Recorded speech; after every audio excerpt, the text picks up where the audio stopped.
Abracadabra. Open sesame. No? No? Alohomora. Nothing? Really? Alright, fine. Don't work.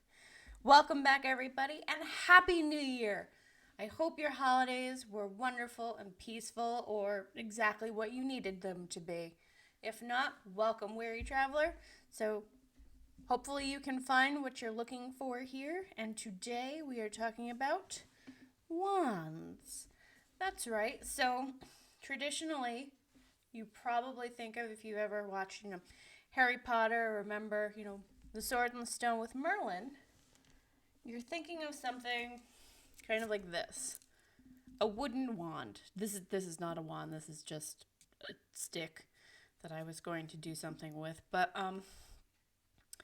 yeah, so probably what you've done is you've found a stick that you like and that you have either carved or, taken the bark off. You've maybe whittled it down. Maybe you've added crystals on the end of it or done something with it that you use for your magic wand, which is very common either in Wicca or just, your kids are playing in the backyard and that's what they do. Or, it's just something. I think I have a friend that has a couple wands that she just found from nice sticks that she did what she, felt was called to do. But this is a little different. These are crystal wands. And probably out of every shape that I have talked about or will talk about, this is the only one that you actually need some training in. The double terminated points that we're going to get to, something like this, or even just the regular old points, you don't need to do anything special with. It's you just by their sheer nature, putting them wherever you want in a room, they'll work. That's what they're supposed to do. This is a little bit different. This, however, you will find used among energy workers and shamans predominantly, I believe. I could be wrong. And what's going to happen is you're going to focus the energy from your crown chakra down your arm, out through the focused point of the wand. And wands, like points, like something like this. This is kind of a point. This one might be better. They can be naturally occurring or they can be carved this way. There's a lot of different types of wands. And theoretically, any crystal can be a wand. Different ones have different uses, so this is just a quartz wand. And that's basically that's why you kind of need training, because you need training to focus your energy, and different wands will be used to target different things, which is the other reason why you're going to need training on how to use them. Don't worry, if need be, you can just skip this section and go to things that don't need any training to use. So that's fine. There are chapters for a reason. So if, you don't have any special training and you're like, well, it's of no use to me, let me just jump ahead. Fine, go right ahead. Hey, it's your video. It's my video, but you're watching it, so get out of it what you need to. I don't traditionally work with wands. I haven't really been trained in them. My skills are in other sources, but I will go over a couple of types of wands. I don't have a lot of examples of them. So I will show you what I have, and then you can kind of go from there. So this is the quartz wand. It's long, clear. There are no measurements listed as to what distinguishes a wand from a point. So whether the quartz wand is naturally formed or carved, it will emit positive and negative energy. So kind of like your battery, or like, I know it's like chemistry class all over again. Your positive and negative, your protons and electrons. I had to think, I'm like, what's the negative form of a proton? There's protons, electrons, and neutrons, and I think protons are positive, electrons are negative. Welcome to chemistry class. And what this will do is it will target the areas where needed, and it will either draw off negative energy or amplify the positive energy. and it can be used to pinpoint sources of dis-ease, not disease, dis-ease. Points to then treats areas of blockages or weak points in the aura. So that's what this wand will do, is it will help a healer pinpoint blockages or areas that are weak and help you to seal them and close them. And it will also help you, like if you have like elbow pain, like you've got tennis elbow, it will help you to focus, to draw in positive energy so that you can positive energy in to draw out the negative energy, or more than likely the pain, the blockage. We'll get to that. That's a really interesting concept. I have a few books for you on that, but that's a different day. Now the Amethyst Wand, this is a double pointed amethyst, but just to kind of give you an idea, you really do want something bigger for the wand. I'll show you. I try not to get ahead of myself, and sometimes I can't help it because realistically a lot of this stuff is interlinked. And one thing that makes it very hard is doing a metaphysical channel or a paranormal channel is I can only explain so much. I can do diagrams or try and do animation to show you what I'm talking about, but ultimately it's something you feel and experience in person. It's a little harder to experience that through a computer screen. So, don't drop the camera. So I do the best I can, but a lot of times a lot of the stuff is intertwined. So when it seems like I jump from thing to thing or I comment on different things, it's because it's all a big web and I'm just plucking at individual strands that I'm trying to bring some clarity to you. And hopefully it works. Hopeful smile. So amethysts are perfect for opening the brow chakra, which is your third eye, and to activate the pineal gland and stimulate intuitive vision. This will also remove blockages from the sacral chakra and from the aura, and it's used to heal weakened aura as well and provide protection. Amethyst is really a powerhouse stone, and what I will get to something very important for you if you suffer from headaches with amethyst. Now I actually don't have any rose quartz wands. All of the stuff I have for rose quartz are crystals or crystal balls, but yeah. Sure, we'll use an aqua aura. Just pretend this is rose quartz. So rose quartz has a very peaceful energy. It has a very loving energy. It's a very gentle energy. A lot of people will recommend it if you have a blockage in the heart chakra or to help heal a heart chakra issue. So it's good for calming emotional distress and for healing from a broken heart. It also helps with if you to carry it or to use for states of anxiety. So as far as rose quartz is concerned, using it to treat anxiety, it's a little hard to tell when you pull that in. Again, I don't work with wands, and a lot of people suffer from anxiety. I don't know if that would be something you would use right at the beginning of a session and just give it to someone, either put it on their heart chakra or have them hold it so that it will start drawing off all that negative energy. I would also assume you could use something like this, which is a point, but maybe not. This is not a wand. At least I don't consider this a wand. Oh, maybe it could be. I really consider this more of a point, but we'll get there. I guess you could use it as a wand. It's a carved wand. This is Amazonite. We'll get to that. It says here that when you use a rose quartz wand, racing pulses are brought down, high blood pressure is brought down, everything is kind of equalized in the body. And if you have, so the chakras spin, so if you have, traditionally they spin clockwise, so if you have one that's out of whack, it will help it to spin counterclockwise. No, they traditionally spin clockwise, and if it's out of whack, when a chakra's out of whack, it does a number of things. It can spin counterclockwise, it can spin in an oval shape, it'll be super tight or closed completely, and this will supposedly stabilize and open them up to harmony.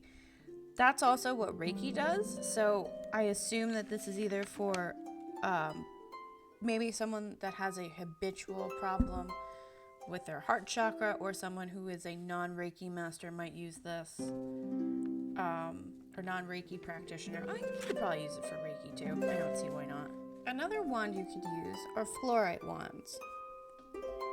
And whether they're shaped artificially or they're naturally carved, they're usually made of kind of a green and purple, or purple, like you might find one that is two-tone with two different colors.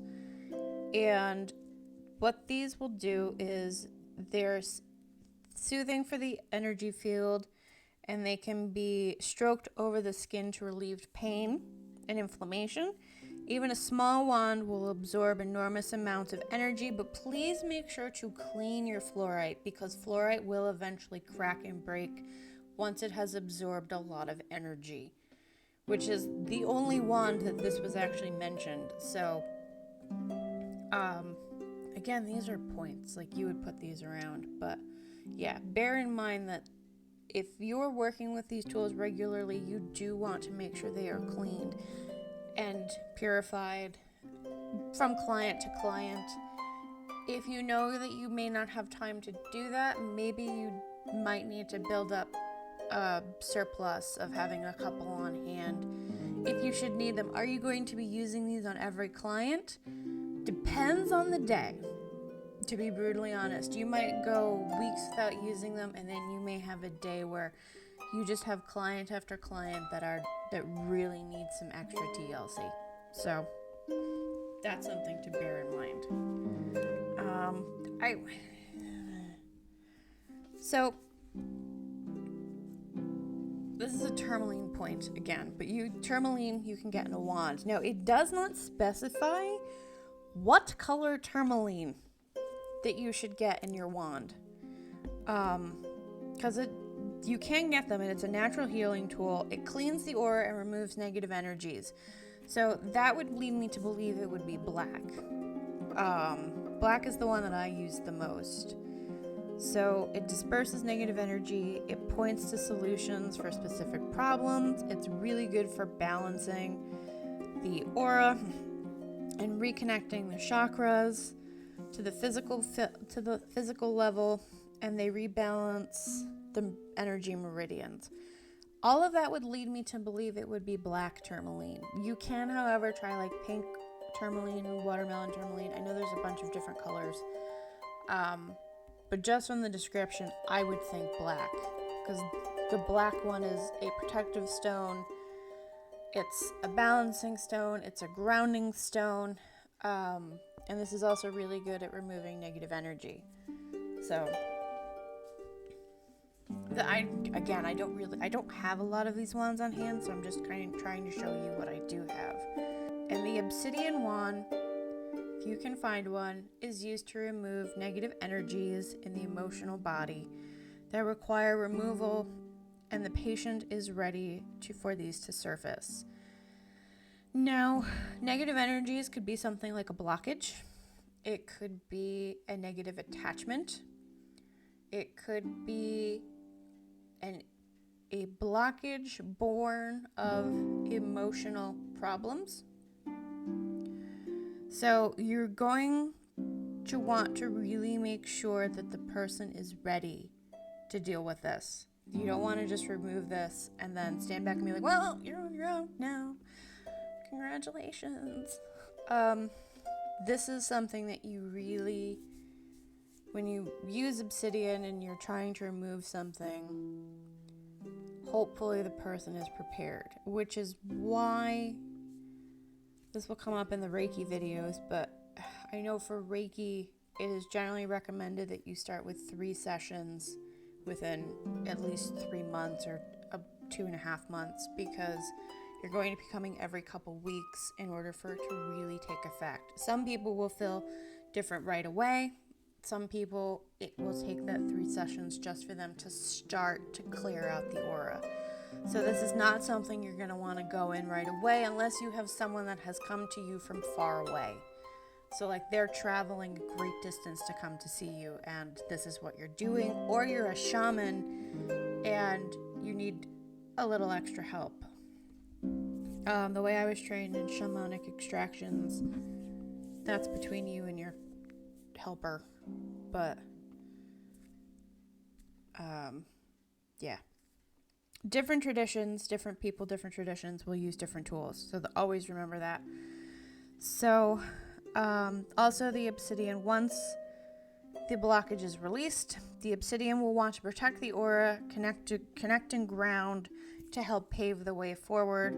It can also be used for diagnosis of locations and blockages. So if you come, shamans, Reiki masters, some people will do a scan, some people will touch you very lightly and kind of scan you to see where there might be blockages. They may actually talk to you before they start and be like, hey, is your back bothering you? How are your sinuses? Are you having stomach problems, knee problems? Do you have breathing issues? They may be able to pick up on some of that stuff right away. They may not mention it until after the session and be like, well, I had to focus a lot here and here and here. So some people can find that a little unnerving if you're not really sure what to expect, to suddenly have someone come out and be like, oh yeah, hey, are your allergies bothering you? And you're like, yeah. Oh yeah, do you suffer from like really bad stomach pains, or like are you afraid of financial issues because your lower back's a mess? Surprise! The things that we can pick up on. It's a little unsettling.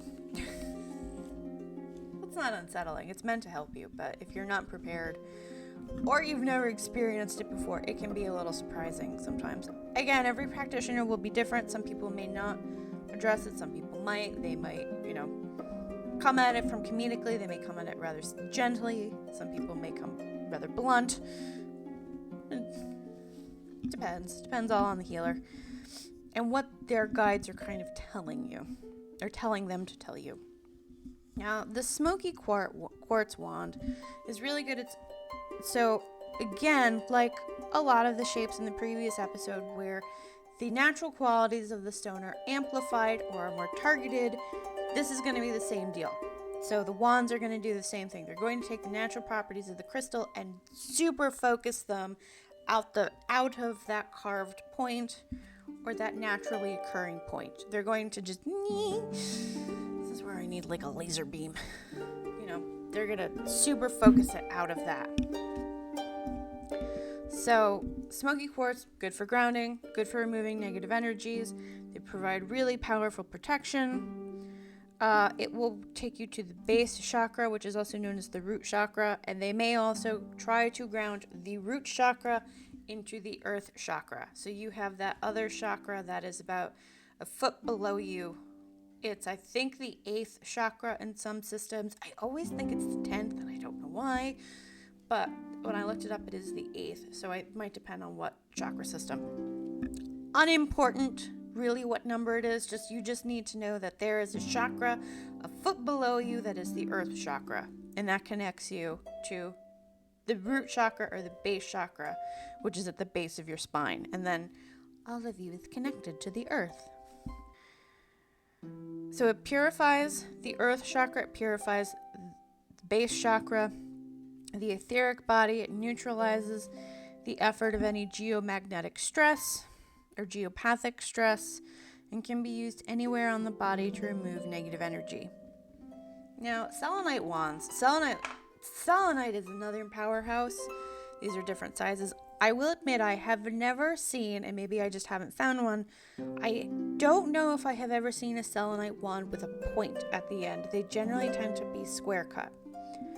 Now, it just might be that I've just never seen one and have never come across one, but these are selenite points. They are different sizes, or selenite wands.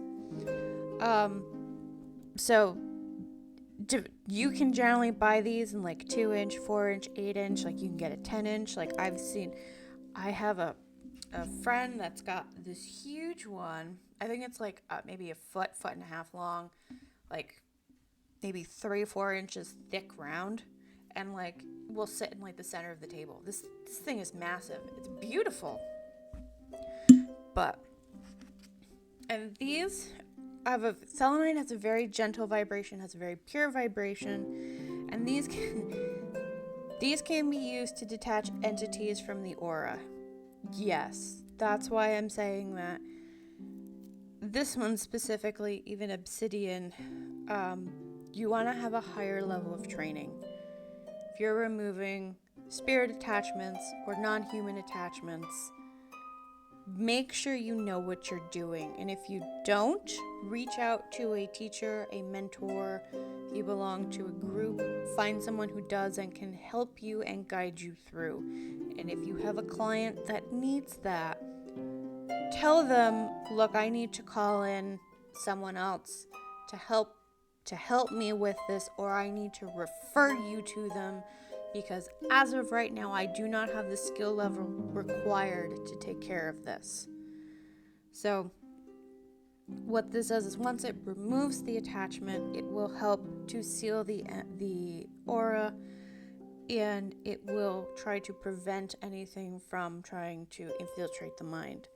So this is one wand you really shouldn't, if you're going to be using this in healing, please make sure you know what you're doing. So that's why wands, you need a certain level of training to use them. Hey everybody, thanks so much for stopping by and spending time with us today. You have editor me here, and I just wanted to pop in and let you know that this specific video has indeed been cut in half. When I saw the final run time after filming it, I was like, oh no, this needs to be trimmed down significantly. So this video is just solely about wands. You'll have another video about everything else, and granted, there will be references referring to one another between the two, but that it is what it is. So I did just want to let you know that the second half of the video will be coming out soon, detailing the rest of the stuff, and you'll get to see a different opening while I fix and re-explain things again. So take care, enjoy, thanks again, and have a great weekend. Bye.